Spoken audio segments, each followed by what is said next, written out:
Halo para investor semuanya, semoga sehat selalu di tengah pandemi COVID-19 seperti sekarang ini.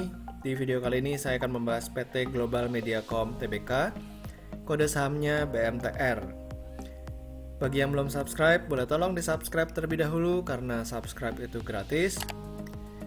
Bagi yang sudah subscribe, terima kasih banget atas dukungannya terhadap channel Pesan Saham. Dan juga bisa di follow Instagram saya di Pesan Saham ya. Oke, saya akan bahas BMTR, analisanya setelah yang satu ini.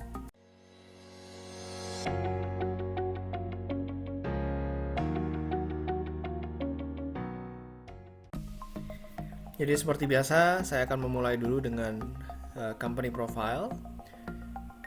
Karena ini cukup menarik untuk dibahas ya, karena BMTR ini kemarin turun hampir 7%, tutup di 248, padahal sesi pertamanya itu dia naik ke harga 300-an, bahkan lebih. Ya, jadi euforia orang-orang pada bilang, oke, Pak Lo Keng Hong juga ternyata punya saham BMTR. Yaudah kita ikutan belilah. Akhirnya banyak orang berbondong-bondong beli, bahkan banyak juga yang masuk di harga 270-an sampai 300. Terus sudah mulai seneng gitu ya, harganya naik ke harga 300 lebih, tapi tiba-tiba harga sahamnya turun, ditutup di harga 248. Nah, itu apa yang terjadi ya? Sebelum mulai lebih jauh, ini dia company profile dari si Global Mediacom Tbk atau BMTR. Nah, ini merupakan holding company dari MNCN dan IPTV ya. Nah, ini dua perusahaan Tbk, yang pertama MNCN dan juga IPTV. Lalu juga ada online media seperti di Fthing, terus habis itu ada MNC Shop dan lain sebagainya. Nah, yang paling menarik adalah MNCN ini ya. MNCN ini paling besar memberikan kontribusi terhadap si BMTR. Lalu ada IPTV. Akan kita bahas sekilas tentang MNCN dulu. Nah, MNCN ini dimiliki 56,28% oleh si BMTR ya, si MNC Group ini. Sisanya 43,72% dimiliki oleh publik. Nah, MNCN ini sangat terkenal dengan yang namanya RCTI ya. Dari dulu sampai sekarang RCTI ini selalu aja ada, dan menariknya nanti akan kita bahas bahwa market share dari si free to air-nya punya si MNC Group ini selalu menjadi leader ya di industrinya. Jadi dari free to air, perseroan memiliki RCTI, MNC TV, GTV, habis itu untuk information dan spotnya ada iNews ya, untuk largest news TV-nya itu iNews. Ini juga udah mulai terkenal ya kalau misalnya kita lihat-lihat. Lalu ada konten dan IP-nya juga ada MNC Pictures, MNC Film Indonesia, Star Pro dan lain sebagainya. Ini kita bisa lihat. Dan nama-nama ini sebenarnya boleh dikatakan cukup terkenal ya di Indonesia. Dan yang terakhir, MNC Group ini memperkenalkan yang namanya RCTI Plus ya, RCTI Plus. Jadi walaupun RCTI ini udah gede banget secara free to air, yang menarik adalah perseroan juga melakukan yang namanya ekspansi. Nah, ekspansinya ada di digital. Dengan RCTI Plus orang bisa video streaming ya, lalu ada kontennya juga, ada games, lalu bisa diakses di YouTube, Facebook, dan lain sebagainya. Ya, ini 5-in-1 entertainment app. Ya, jadi sangat menarik. Jadi perusahaan ini memang nggak bergerak stagnan aja, tapi tetap melakukan inovasi supaya ke depan ada growth drivernya. Nah, ini dia. MNCN merupakan the largest audience share dan FTA TV advertising market share. Kalau misalnya kita lihat angkanya paling rendah 29,8% itu di 2014, tapi tetap meningkat lagi ya, jadi 45%, 38, 34. Jadi ini memang didukung oleh program-program atau siaran-siaran yang menarik, sehingga pemirsanya atau penontonnya itu selalu tertarik untuk menonton program-program punya grup MNC ini. Nah, ini dia, kalau misalnya mau dibandingkan dengan grup-grup lain ya, MNC selalu yang paling tinggi. Misalnya di tahun 2014 37% ya untuk advertising market share-nya. Lalu diikuti oleh MTech Group, Transcorp, Viva Group, Metro, TVRI. Waduh, TVRI kecil banget ya. Nah, dan MNC cenderung mengalami peningkatan dari 37 sampai 45 di tahun 2019. Makanya nanti akan kita lihat kinerja MNC di tahun 2019 itu cukup baik. Selain itu juga untuk mengembangkan yang pendapatan dari non digital, itu perseroan memperkenalkan yang namanya QR code ini ya. Kalau misalnya kita lagi nonton TV, nanti tiba-tiba bisa muncul yang namanya QR code ini, dan penonton bisa melakukan scanning terhadap QR code tersebut, lalu bisa berbelanja langsung melalui aplikasinya. Lalu perseroan ini juga merupakan number one YouTube TV views dan subscribers di Indonesia. Jadi kalau misalnya dilihat view-nya itu 4,73%, ini secara nationwide YouTube ya, jadi gede banget. Lalu 2,19% subscribers, ini untuk nationwide YouTube ya, jadi mantep banget nih, boleh dikatakan paling besar. Kalau misalnya kita lihat dari sini, dari pie chart-nya, nah ini dia MNCN 97 233,177 subscribers ini per Juli 2020. Sementara Transcorp 38 juta, Net TV 31 juta, MTech 27 juta, dan seterusnya. Jadi secara view in billion ya, ini MNC Group paling tinggi, 24 miliar view, bayangin, gede banget ya. Lalu diikuti oleh Transcorp 12,2 miliar view, Net TV, MTech, Kompas, dan juga Viva Group. Nah, ini yang kedua, IPTV, EPT MNC Vision Networks (TBK). Ini dimiliki 66,83% oleh BMTR. Sisanya dimiliki oleh publik. Nah, ini juga banyak ya, ada Playbox, ada Vision Plus, ada MNC Channel, MNC Play, K-Vision, dan lain sebagainya. Ini kalian bisa baca sendiri nanti di materi public expose-nya.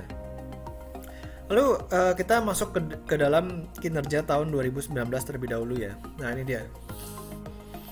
Pendapatannya, revenue mengalami peningkatan 11% dari 11,6 triliun menjadi 12,9 triliun.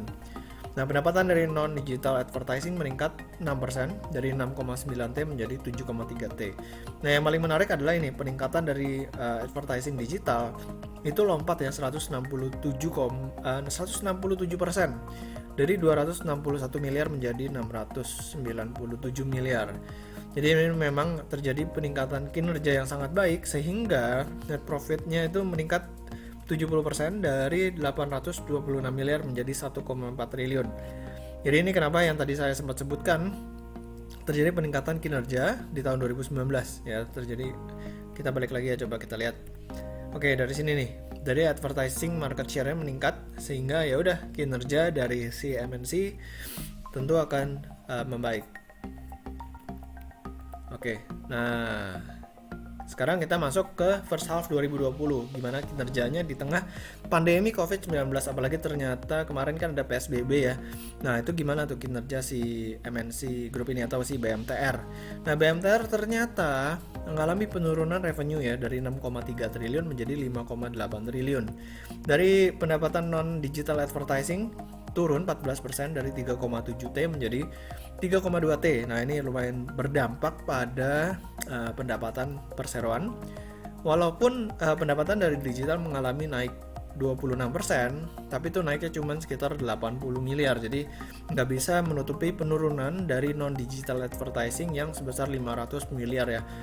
Nah, jadi kalau misalnya kita lihat di bawah, net profitnya justru meningkat dari 968 miliar menjadi 1,04 triliun ya. Ini karena bisa dilihat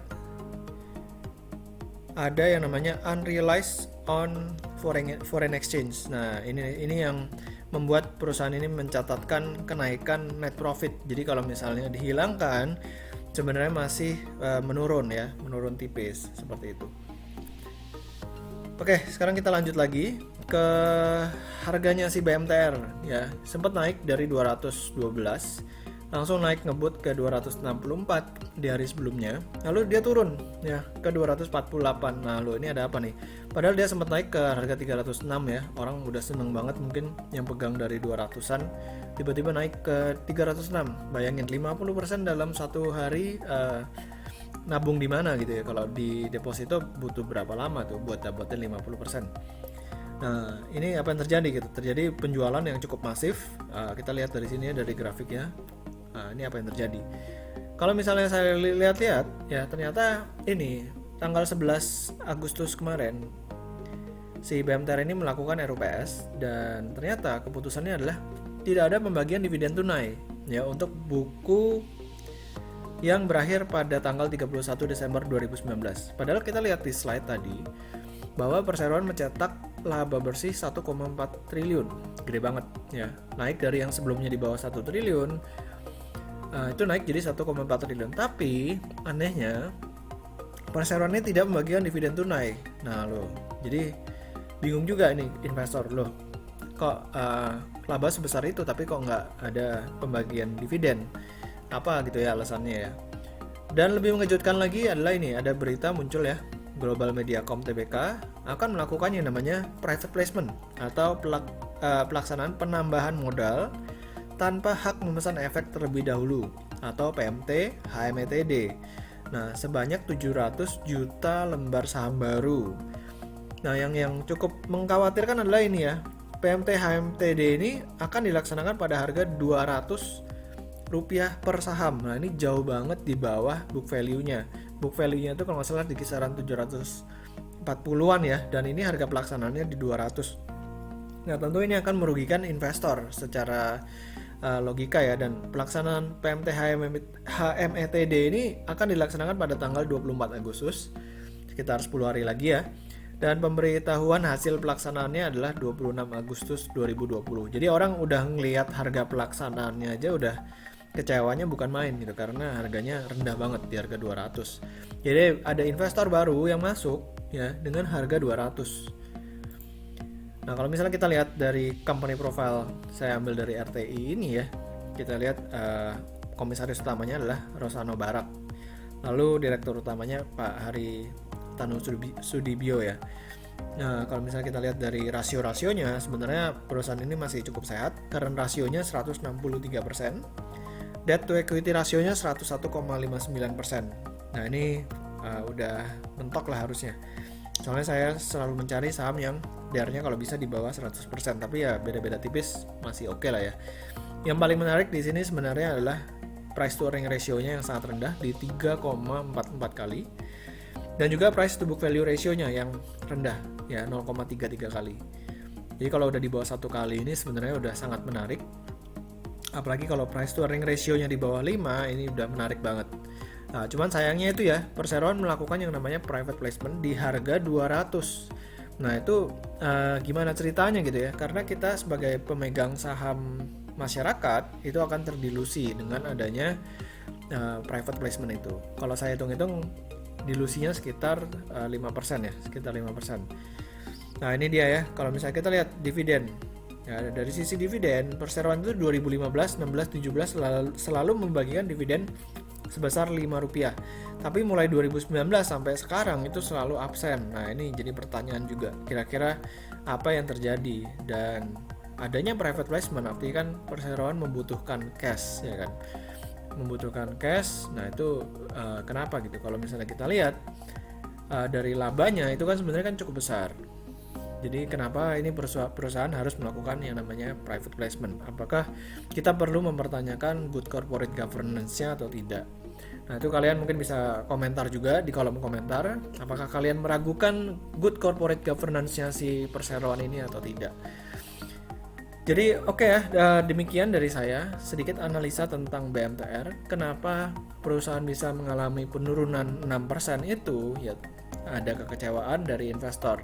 Yang pertama adalah perusahaan tidak membagikan dividen. Yang kedua adalah melakukan private placement. Jadi dua combo ini aja udah lumayan banget buat penurunan harga saham. Untungnya sih mentok AR kirinya cuma 7% ya. Nah, kalau misalnya 20% mungkin beda cerita lagi. Oke, jadi demikian dari saya. Semoga video kali ini bermanfaat ya buat teman-teman semuanya. Jangan lupa untuk di-subscribe YouTube channel saya dan juga follow Instagram saya di Pesan Saham. Sampai ketemu di video berikutnya. Selamat berinvestasi.